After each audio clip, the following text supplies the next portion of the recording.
Since 1993, the IDF has legally protected gay and lesbian soldiers from discrimination. But unfortunately, there's still lots of progress yet to be made.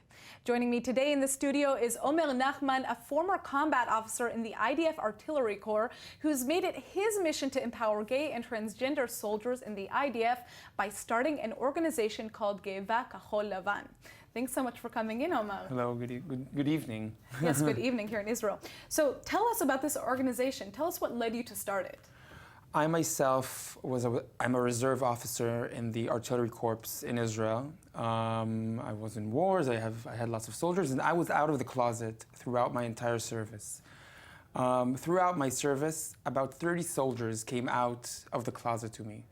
More than that, I had religious soldiers that came up to me and said, I didn't believe that that's what a gay person looks like, because all their lives they heard from rabbis like this, that gay people are perverts and that we are less human, or we are weird or different. And then they met an officer like me, which is just like them. More than that, I'm their commander, I'm telling them what to do. And they understood that I'm just the same. So they came out of the army and finished the army and became much more patient and more accepting citizens. Did you feel any difficulty in being in the Israeli military as an openly gay person? It's never easy. It was hard because I felt like I was the only one. Not many people, especially in combat places, come out of the closet and say they're gay, especially if they're officers and they have lots of responsibilities. But I have to say that the IDF is very, very pro-LGBT rights, is helping lots of LGBT and women have a successful course throughout their army.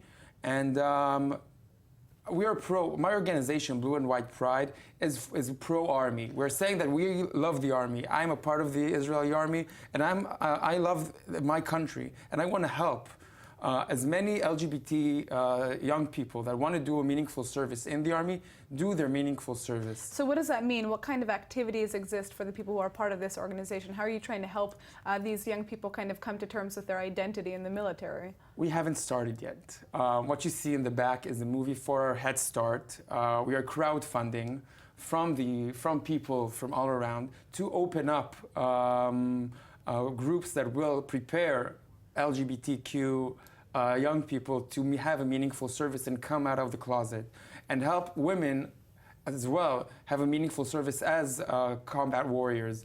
We understood that in the Israeli society, these two groups are trying to be pushed out of the army by certain rabbis and by certain groups, and we are there to help them and have a meaningful service and teach the other Israeli young people that we're just the same.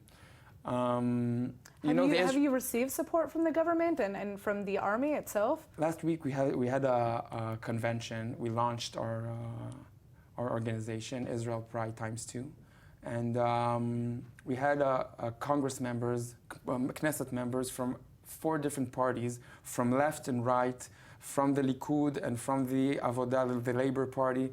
We have a back-to-back support, except for the religious parties that don't see us as equal civilians, that don't want to see young people meet LGBTQ people in the army and understand that they're citizens like everyone. You know, the Israeli army is a meeting point for the Israeli society. Lots of people from all over the country come there, religious teens and secular teens, right and left, everybody meets in the army. And if in that meeting point people see women fighting side to side, men, they'll understand that women are just the same as men. They have the same capabilities as anybody else. If they meet a gay person, a gay officer just like me in the army, they'll understand that the gays are not only on TV or in reality shows, they're actual human beings, and we deserve the same rights because we fight and go to the army just like everybody else. So that's what we're trying to do. By helping gay teens be in the army and have a meaningful service out of the closet, and by helping women have a meaningful service in the army, we hope that the people that will come out of the army as citizens will be more accepting and more patient for different kinds of people. Well, it seems like you are on the right path, Omer. Thank you so much for coming in. And you can go into the Head Start website and look for Israel Pride ×2. we're there, and we'll love to have your support for opening and changing the Israeli society. Absolutely. Thank you again. Thank you so much.